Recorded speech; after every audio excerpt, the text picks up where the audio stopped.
બનાસકાંઠાના થરાદમાં નર્મદા નિગમના અધિકારીઓ પ્રતિક ઉપવાસ પર ઉતર્યા છે। નાયબ કાર્યપાલક ઇજનેર અને મદદનીશ ઇજનેરોએ હાથમાં કાળી પટ્ટી ધારણ કરી વિરોધ નોંધાવ્યો છે। હાથમાં કાળી પટ્ટી ધારણ કરી તેઓ પ્રતિક ઉપવાસ પર ઉતર્યા છે। તમામ 5 બેન્ચની ભરતીમાં નાયબ કાર્યાલય ઇજનેરનું પ્રમોશન ન અપાતા રોષે ભરાયા છે। 15 વર્ષ સુધી સરકારે નાકાઈની ભરતી ન કરી અન્યાય કર્યાનો પણ આક્ષેપ તેઓ કરી રહ્યા છે। આ વિભાગમાં અધિકારીઓ માટે પ્રમોશનના નિયમો અલગ અલગ હોવાના પણ આક્ષેપો થઈ રહ્યા છે। બિન અનુભવી અને ઓછા અનુભવવાળાને પ્રમોશન આપ્યાનો દાવો કરાયો છે। કર્મચારીઓની માંગ નહીં સંતોષાય તો આગામી સમયમાં ઉગ્ર આંદોલનની ચીમકી ઉચ્ચારાઈ છે। એક જ બેચને બે વાર રિલેક્સેશન આપીને બી જે બિન અનુભવી ઇજનેરો છે એને ડાયરેક્ટ જ કાઈ તરીકે મીન્સ પ્રમોશન આપી દેવા એવી નીતિ અપનાવી રહ્યા છે। તો એનો અમને તદ્દન વિરોધ છે। એના માટે અમે અહીં આજ મળ્યા છીએ, પ્રતિક ઉપવાસ પર ઉતર્યા છીએ। રાજકોટ શહેરમાં પીજીવીસીએલની ટ્રેકિંગ કાર્યવાહી સામે આવી છે। મધ્યસ્થ જેલ વિસ્તાર, રેલનગર વિસ્તાર, જામનગર રોડ તેમજ ભોમેશ્વર વિસ્તારમાં ટ્રેકિંગની કાર્યવાહી હાથ ધરવામાં આવી છે। અલગ અલગ 30 ટીમ દ્વારા એસઆરપીના 12 જેટલા જવાનો તેમજ 8 સ્થાનિક પોલીસ કર્મીઓને સાથે રાખી ટ્રેકિંગ કાર્યવાહી હાથ ધરવામાં આવી। સાંજ સુધીમાં લાખો રૂપિયાની વીજ ચોરી ઝડપાય તેવી શક્યતા વ્યક્ત કરાઈ છે।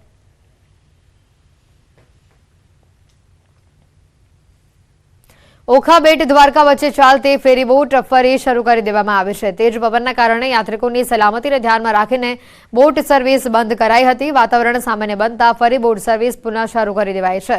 બોટ ફરી શરૂ થતા યાત્રિકો બેટ દ્વારકા દર્શને જઈ શકશે।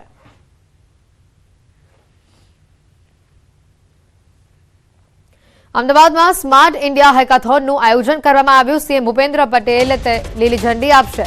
6ઠ્ઠી સ્માર્ટ ઇન્ડિયા હેકાથોન 2023નું આયોજન કરવામાં આવ્યું। સ્માર્ટ ઇન્ડિયા હેકાથોનમાં વિદ્યાર્થીઓએ ભાગ લીધો। ઉચ્ચ શિક્ષણ મંત્રી ઋષિકેશ પટેલ ઉપસ્થિત રહ્યા। 9 સમસ્યાના સોલ્યુશન માટે વિદ્યાર્થીઓને લિસ્ટ અપાયું। આઈટી બેઝ સમસ્યાઓનું વિદ્યાર્થીઓ સમાધાન આપશે। 14 રાજ્યોની 46 ટીમ હેકાથોનમાં પહોંચી હતી। જીટીયુ અને ઈસરો પોતાના 9 જેટલા પ્રોબ્લેમ સ્ટેટમેન્ટ સાથે આ યુવાનો પાસે આવી છે। મંગળ અને ચંદ્ર ઉપર પહોંચવા છતાં પણ આજે પણ સતત રિસર્ચ અને ઇનોવેશનના માધ્યમથી આગળ વધવા માંગતા કોઈ પણ સેક્ટર અને એમાં ઈસરોને પણ ક્યાંય નાની મોટી મુશ્કેલી પડતી હોય તો એ સમાધાન માટે યુવાનો પાસે એમના પ્રોબ્લેમ સ્ટેટમેન્ટ મૂક્યા છે। લગભગ 47 જેટલી ટીમો અને 300 જેટલા વિદ્યાર્થીઓ દેશભરમાં અહીંયા આવ્યા છે। અરવલ્લી જિલ્લા પોલીસ વડા શ્રેફાલી બારવાલે નવી પહેલ કરી છે। જિલ્લામાં પોક્સો એક્ટ હેઠળ બનતા ગુનાઓને અટકાવવા સંયમ પ્રોજેક્ટ લોન્ચ કરવામાં આવ્યો, જેમાં ટીનેજર્સને પોક્સો એક્ટમાં સમાવિષ્ટ કલમોની જાણકારી આપવામાં આવે છે। શહેરની મોડાસા હાઈસ્કૂલમાં લોન્ચિંગ કાર્યક્રમ યોજાયો, જેમાં મોટી સંખ્યામાં વિદ્યાર્થીઓ અને શિક્ષકો હાજર રહ્યા। સંયમ પ્રોજેક્ટનો મુખ્ય હેતુ 16-17 વર્ષના યુવક યુવતીઓને પોક્સો એક્ટની માહિતી આપવાનો છે। કિશોર અવસ્થામાં એજ સેન્સિટિવિટીના કારણે ઘણી વખત ખોટું પગલું ભરતા હોય છે, ત્યારે યુવક યુવતીઓને લગ્નની ઉંમર અને કાયદાની સમજ આપવામાં આવી રહી છે।